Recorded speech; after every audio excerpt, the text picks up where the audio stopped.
Check, check. 1, 2, 3, 4. That was excellent. Thank you. Can I sneak by? No! I'm not We gonna need you be- here to help. No. And to be on the pod. Talk about Scotland and the victory. Well, welcome in everybody to the Aggie Game Day Extra podcast. I'm Tyler Shaw. Joining me is Chief Meteorologist Max Crawford. What up? Howdy. And in the middle, we got another member of our sports team, Erin Hey. Patterson. We are without Travis Brown this week.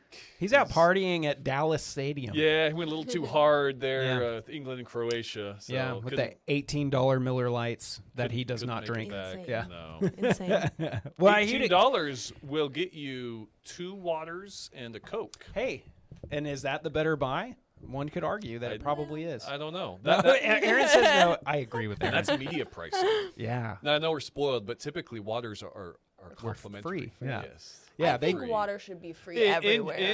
In Jerry World, Mm-hmm. Cokes are free. Well, I guess it's a Pepsi, but Yeah. I mean, they have soda machines Right. in the press box. But for Dallas Stadium, this isn't Jerry World anymore. They have cloths covering the soda machines. Yeah, that's kind of wild. I wonder if that's like a FIFA rule, like where they can't offer media any sort of thing. I don't know. I guess. I will say there were some blurred lines there in that press box of who is a reporter and who's a fan. Yeah. That's know? what I was going to That's- say. It'd be kind of weird if they didn't let you have drinks, but they let you cheer in the press box. Yeah. Yeah. There was a lot of people there. Influencers. I mean, we were- That's the influencer loophole. That We were a lot of- very fortunate to even have a seat. Yeah. We were like all the way like in the corner. I mean, I don't know if you've ever been up there, but it's a big press box. Yeah. And they had media overflow like in the actual stadium. Yeah. So that's where Travis has been. Yeah. Maybe the Topo seltzers is what he would go for. Oh, And that dude, he loves his hoop tea. But he was also working for like. Yeah, we yeah, I need don't to think- we need to have a clarification here that he was in fact turning content. Yeah. And found a really cool story about some Ags who went up to watch the game, which is at KBTX.com right now. More importantly, happy birthday, Max. It's a birthday Thank you. podcast. Thank you so much. Yes, a little birthday pod. It's been good. We got some crumble cookies. We supported BYU NIL by getting some crumble. We do that a lot around here. I know, we really do. We are a big supporter of BYU NIL. And you know what? I'm just not a huge sweets guy. I will eat them, obviously. Like, just by looking at me, you're like, that guy probably consumes sweets. But just the original chocolate chip was really good. Yeah. Like, I was very impressed by that. And they go really extravagant with a lot of stuff. But to me, that was the best one of theirs that I've had. And I have sampled a good bit of crumble. I don't know if I've had the actual It's- chocolate chip. I'll It's have to try perfect. it. Yeah. It's really, really good. Anyway, Nice. yeah. We it's like officially summer now. Yeah.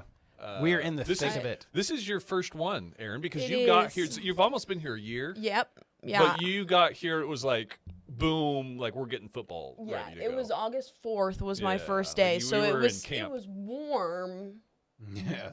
but it wasn't this. I said to Tyler when I walked in today, I said, even for me, it's hot out. It was It gets hot. hotter, I will tell you that. It doesn't get much more humid than this, though. That's Like, okay Yeah, if I'm at the pool, sure. Right. just Well, out and about. You're not in the pool And today. 2 I'm months not from in the now- pool, it's not fun. And the pools are still kind of cool.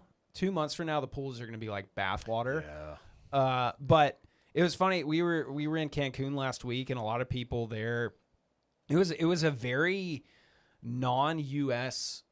Group of people at the resort that we were at. I think some of it had to do with World Cup. There were also a couple weddings and stuff like that. It got more American as the week went on somehow. But a lot of people were talking about how humid it was. And it was so funny because we left from Houston, and the humidity, even here, but especially from Houston to Cancun, it was the same. It was the exact same. Like, Yeah. people were like, the people worked at the resort were talking like, the humidity might take a little getting used to. I was like, no, I'm it's the coming same. from the same thing. Yeah, I was like, it feels the exact same in the Brazos Valley right now. So yes, it'll get less humid, Aaron, but it's going to get hotter, and that kind of just evens out. yeah. Yeah, I don't know. I'll but go it's back okay. and It'll forth still be with pool it. weather. It'll be pool weather. You know, Yeah. it's been 1 full week without a pool day I'm sorry. because Monday and Tuesday I'm the sorry to weather hear was that. not great. Yeah. I don't know what you're talking about not being a pool day. James and I still did our swim lessons Yeah. That's fair. in the rain. I mean, it was just a little sprinkle, but Right. we still enjoyed I mean, ourselves. I'm not gonna get tan. Yeah. That's the point of the pool yeah. days. Okay. The We'll sun get you peeks there. out every now and Yeah. And to read my book, but like Yeah. that was. But I painted coasters instead on Monday, Tuesday. So She did. it was She'll have to fun. show you. She did a really good script A for Alabama. then- Oh. It was pretty cool. Can you make me an ATM? Do an or a ATM script for Aggies Max. even? I could do that for you. Okay, I'll pay you. Let's see if I'll pay I you can. for your efforts. You can start an Etsy. Wait, I don't have to pay me for my efforts. Oh, that looks really good. Show the Thank you. camera. Yeah, Show the let's, camera. That's very nice. That looks I wonderful. don't- It is just completely washed out. Okay. The camera would maybe adjust eventually, but okay. So it is. We tried. It is June, and I think we talk about June as like it is the end of good sports, and then you just kind of slide into it is just MLB. But we're lucky this year. You know, obviously, the NBA finals are done, Stanley Cup finals are done, but we're still at least looking at College World Series. They're going into the finals, but we've got World Cup for the next month. It's kind of helped Yeah. this summer, because this is like our dead period where Right. everything kind of comes to a halt. A&M's done, but we still got stuff going on. Oh, yeah. But it's not just World Cup, and we had some big news this week. I don't know where you want to start. I think we should start with my birthday gift from Mike Elko. Yes. Number one linebacker in the country, Kaden Henderson. Committed live on the McAfee show. That's So that's kind of cool. crazy. Yeah. Yeah. So that brings A&M's recruiting class to 5 5-star commits. They are the number one recruiting class so far in 2027. Yeah. Impressive stuff. It Which is. is funny because I saw comments from Elko saying how, at this stage, at this point, like he doesn't have to win the offseason anymore. Right. But it Kind seems of. like that's what he's doing. It seems like they're trying to, right? Yeah. Yeah. We need Marcel to still gain 25 pounds, but that's okay. Looking at it was funny when I was kind of going through recruits and stuff. Then the top overall recruits ever at Texas A&M popped up. Do you know who the number one is? Ever? Yeah, ever. Ooh. Was it Damon Demas? It was actually Walter Nolan. Oh, okay. So Yeah. honestly, I probably would have gotten there eventually, and I figured it was from that 22 class. I guess he was ranked slightly higher than Miles Garrett, who was their number Right. 2. Yeah, Miles ever. Garrett would have been a guess too, but I figured it was somebody in that 22 class between him and Evan Stewart was up there too, and Anthony Lucas. Anyway, Yeah. none of those guys finished their career at A&M, but No. it is a different era after all, so I think we can still allow ourselves to be a little bit excited about it. That's the one thing that I don't understand about the hype of recruiting during, like, when you're recruiting for class of 2027. Right. And it's like, okay, yeah, they have this really great recruiting class, and you could say that for anybody in the top 10, but are those kids going to stay at their respective schools? Right. You That's don't really what's know. Frustrating about Yeah. recruiting nowadays. And if you're trying to cover it too, it's like you put so much into, a kid makes his commitment. It's like, okay, well, in 12 months he's somewhere else. And even 7 or 8 years ago, they still have to sign. So a commitment still, and now even less so. It's like, yeah. okay, yeah, we got a commitment. We'll see what happens. Which I don't know. it Anthony seems- Hill committed to Texas A&M Yes, he did. before he, decided he to did. sign with Texas. That is true. Yeah, these things happen all the time. Yes, they do. Wonderful. But it's still. I'm not trying to. I'm just saying it's still. Even if all of these guys don't end up signing with A&M, even if you have a good portion of them, it's still a really good recruiting class. And it is a momentum builder. I think if you're trying to scoop up anybody else, and that's that's been a thing for a while, like the camaraderie between recruiting classes, and they've got a group chat and stuff like that, and you just build the relationships, and hopefully it snowballs into more. How We'll do you see. know they have a group chat?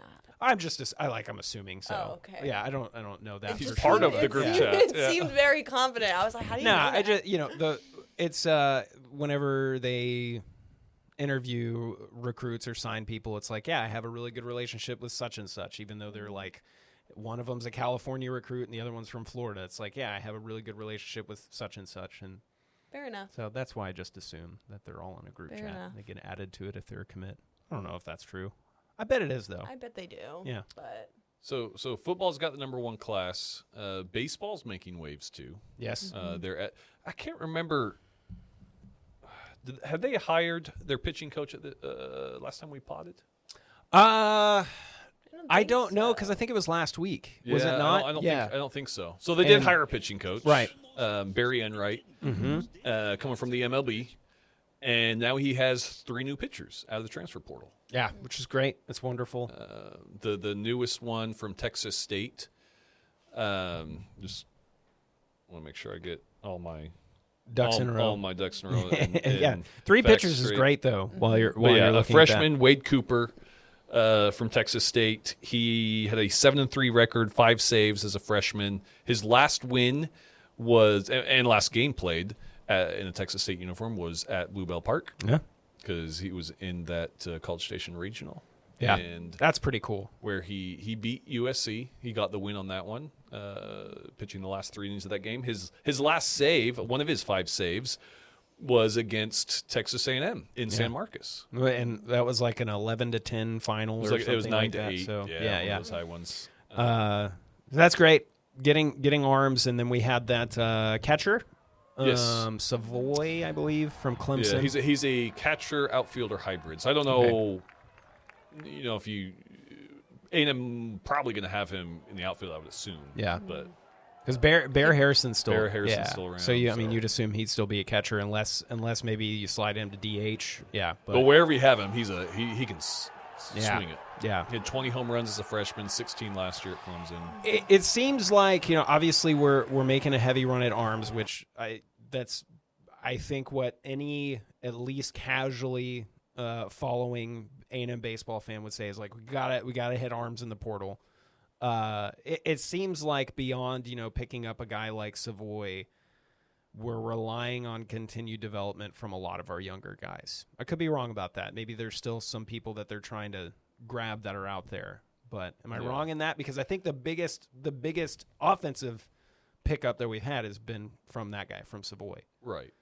No, I don't know, Erin, what do you think of what you've seen, I guess, from the direction baseball is going since? I mean, I don't really think, and I think you and I had this conversation on the podcast that never made air. We have a few of those, the podcast files.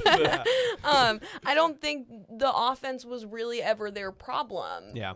Maybe they had a couple lulls throughout the season, but when it came down to it, everyone said that headed into especially that regionals that their biggest thing was they were going to need pitching, and we know that pitching was not there. So I don't really necessarily blame Early or whoever's going on the recruiting route right now for them, or whoever's leading it, fronting it. I don't really blame them for not necessarily going that offensive route, because you have the 3 freshmen that produced really, really well in their freshman year. Right. And then now going into this, so I wouldn't be surprised if they relied more on that in comparison to highly recruiting offensively when really they need to highly recruit pitching, which it seems that they've been doing. But and I completely forgot that. I think it was like the day the portal opened, if not a day after that, we went and got Jack Bell, who was here, who is another kind of utility, could be infield type of dude.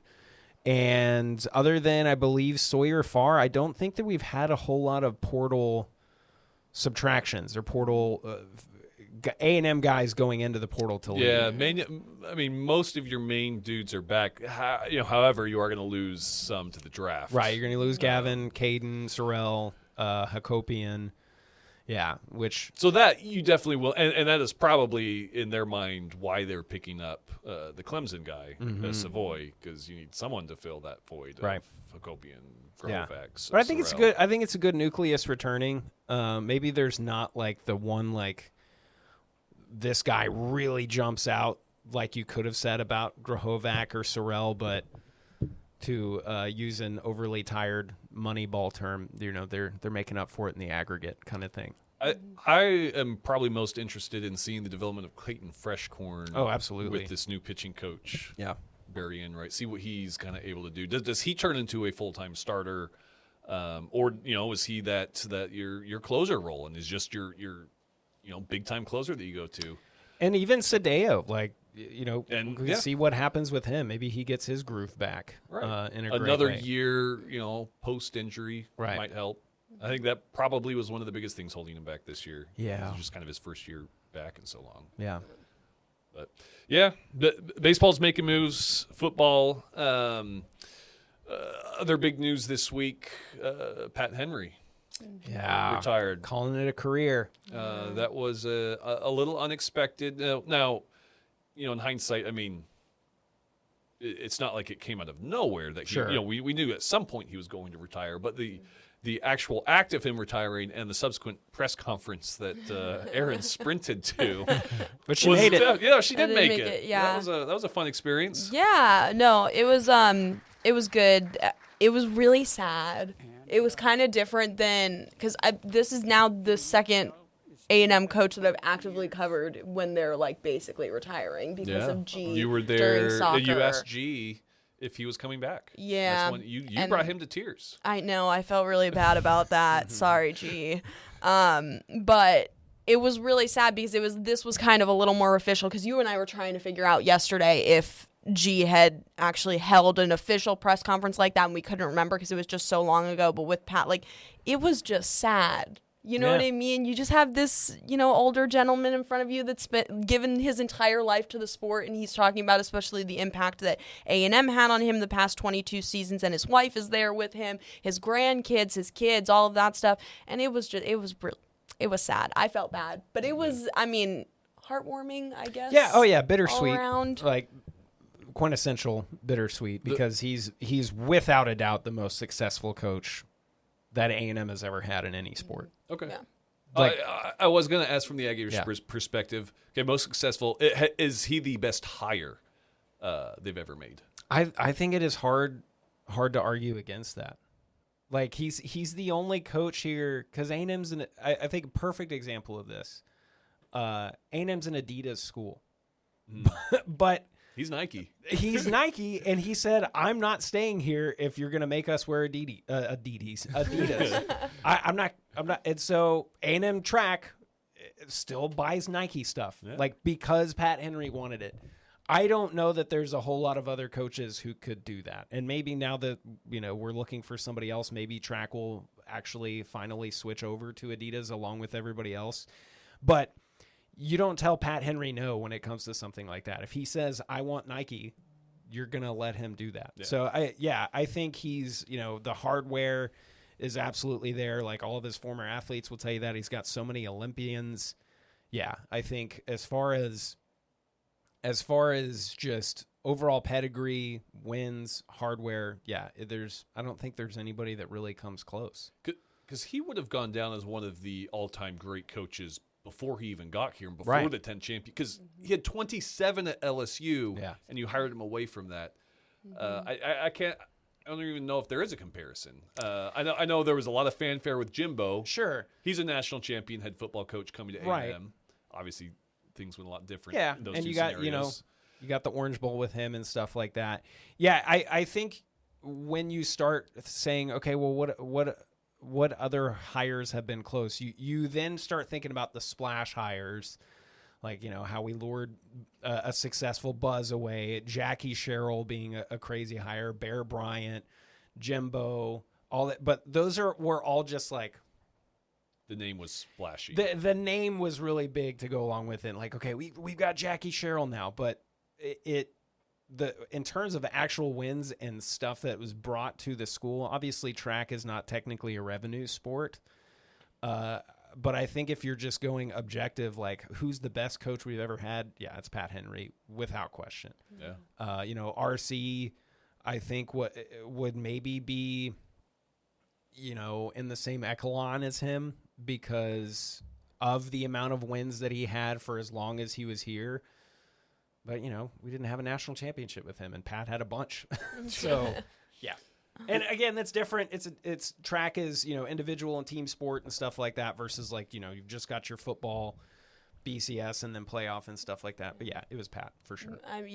With the individual and team with that, he had 37 total, but then just at A&M of the 10 national championship team-wise, he also had, I think it was 39 individual women and 35 individual men. Right. So that's just opening up another can of worms Right, of exactly. how many titles he really has coached. And then it becomes kind of hard to compare. It's like, do you say that an All-American is an equivalent of that, like in football or basketball or whatever? But yeah, like Schloss got us close, but he never won it all. And Coach Morrison might have something to say about it by the time he's through here. He's starting out. Yeah, exactly.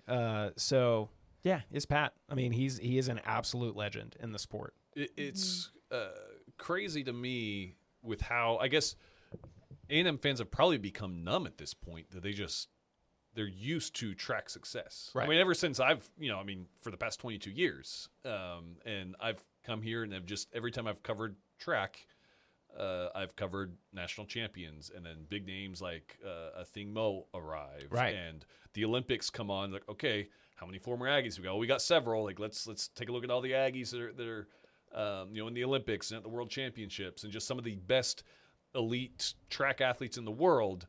A lot of them come from A&M. I think, that they're going to make, they're going to try and make as good of a hire as they can. Yeah. But that's a tough act to follow. Right. I think, and I'm not saying they're going to drop off, but it's possible they do because it's kind of hard to live up to that. So it would be weird to have a not Pat Henry coach team, and if they're not as successful, right? Because that's what the standard, you're used to now. Yeah, and hold that thought because I think that's worth discussing too in terms of how much we're gonna spend and invest in finding a coach like that. But I also should give a shout out to Coach Blair too with women's basketball because up until a few years ago, you're right. The things that you could count on A&M being really good at, track and women's basketball. Yep. Like those are the things you always knew were going to be at a certain level and not go below a certain threshold. Like A&M was always going to be in the NCAA tournament for women's basketball. We were almost always going to be hosting, and you would assume we'd at least get Sweet 16. You would assume that with Coach Blair. With Pat Henry, you would assume we're going to be a top 5, top 10 finish every single year. So yeah, I guess that's the only thing that's remotely close to me. And on those lines, I guess now we're in an era. I'm just trying to think that right now it's probably women's tennis and absolutely. Volleyball. Mm-hmm. Now yep. is probably the two most consistent that you're going to look at our sports. Like, I hate to keep calling them non-revenue because I don't think that's fair to the sport. Yeah, okay, Olympic sports. Yeah, I mean just look at like golf, tennis. Track, golf. You hope that track stays at a certain level, but Trev inherited a pretty good situation with a lot of sports. Maybe not like the ones that are as headline grabbing, but we've got some really, really quality coaches in some important sports, and we're lucky about that. And Elko's TBD, but things are on the right track at least in my humble opinion. So. I think the big question whenever things started changing with NIL and then the revenue sharing was how much importance is going to put on these other sports when you're actively paying for your football roster and your men's basketball roster, because that was a big question mark is like, are these other sports going to be left in the dust? And I think Trev has showed so far they still matter because these other sports that aren't bringing in revenue, like you said, are still very successful. It seems like Trev is willing to throw a bone to the people who are showing at least a little bit of success or momentum, right? Obviously, Coach Mo, and I think he had like 3 or 4 commits yesterday, day before, of like really highly touted folks. And so, it does seem pretty clear, like, the folks that have already been on a certain trajectory, like we're going to make sure that you're taken care of. So that's why I'm really curious to see what exactly are we going to do with men's and women's track at this point. Are we going to go out and try to get a world-class splash hire? Are we going to try to go with an up-and-comer kind of like we did with basketball and just hope that it pans out? Because I do think that for all of the accolades that Pat Henry had, he was pretty old school. And, he said himself, I think A&M's going to make a fantastic decision with whoever it is. I do wonder, is it going to be somebody who embraces the more, NIL era stuff and is more of like a new era type coach? Or are we going to go out and get like an established person who kind of does things their own way and we just trust them to do that? Like we did with Pat Henry. I don't know. Yeah. We'll see. I mean, he also did say that Trev has asked him to be a part of that. I think that would be a really tough situation to give 22 years to a program and then not have at least maybe a little bit of a say in who the coach is. I don't know. Maybe I'm getting flashbacks. Sure. Yeah. But it's helpful that he left on his own terms too, yeah. right? Yeah. But I do think I think the thing that I liked the most that Pat said yesterday while talking about who he could potentially want is like there's not many people that would say no to being the head coach at A&M track and field, but there's not a lot of people that we should be making say yes. Okay. So I love that. I think that they probably have a couple people in mind. Like there's no way that they don't, but I don't see that. I don't know. I don't know what they go for. I mean, maybe they do try and stick with the old school. I think old school guys probably want to stick with old school guys, but could be. Yeah. Also at the end of the day, like Pat can have as much say as he wants, but it might not be his full complete decision. Sure. So. And I think Trev also understands the marketing standpoint to that. Like you were talking about, Tyler, is let's see what Aggies are in the Olympics and stuff like that. Like there is intrinsic value to that. Mm-hmm. So yeah, track's one of those that because of the Olympics and things like it has its cycles beyond the 4 years that they're here. Obviously, other sports players go pro and stuff, but like a Thing Mo is going to come back and is in the Olympics and his World Championships. We Bryce Demon, Fred Curley is still going strong, and so like they pop up and like re-peak interest of track again. They're like, oh yeah, I remember him. Yeah, exactly. So yeah, I think that would be smart to kind of ride this momentum that Pat Henry has created. Yeah, very much. So, well, what else? Well, we mentioned at the beginning, World Cup's going on. Yeah. Have you guys enjoyed a little bit of the football? I've been having a great time. Yeah, I've liked it. Nick and I, when USA was playing last Friday, Nick and I were sitting in the newsroom, and it had to have been a little bit later in the day. I don't know what it was. And you were in the press box at that Argentina-Honduras game. Yeah. You know how long that PA announcer guy said goal for. Yes. I mean, long. Nick and I were sitting there and we're like, is he going to be done soon? No. Is he going to keep going? He's going to keep going. Lily was trying to get her package done, so she was like in the stew. She was trying to work really hard. I think Carla was anchoring, Sophie was producing, and Nick and I are kind of just sitting there, lollygagging whatever. America scores 3 back-to-back goals, and we're saying goal as long as possible. I was about to say, he said goal a lot. Yeah, but Nick and I are sitting there, and Lily's like, guys, I'm trying to get work done. And just every single time we'd turn around to make sure that Lily wasn't there so we could do a chant. But it's been fun. It's been refreshing to see USA look like one of the more impressive teams. I mean, obviously, Germany, France, even England looked pretty impressive against Croatia. Argentina looked good. Argentina, obviously, yeah. But it's been kind of cool to have a comfortable World Cup win this early on and on the stage that, this is in the U.S. And all of the content from it has been so much fun. Mm-hmm. I think a lot of the local news people, up in DFW in Houston, Kansas City, Boston, like what have you, have all done a really good job at character pieces. Like, the Scottish out drinking the Irish in Boston and drinking Boston dry, and like the English being in DFW and Scottish went out to a Rangers game. Yeah. And or in Fenway Park. At Fenway Park. Yeah, Red Sox and Rangers and like made the whole stadium sing oh shoot. What was the song? I know what you're talking about. Anyway, not Sweet Caroline, but like among those, was it the Walk 500 Miles? Yes, that one. Yes, yeah.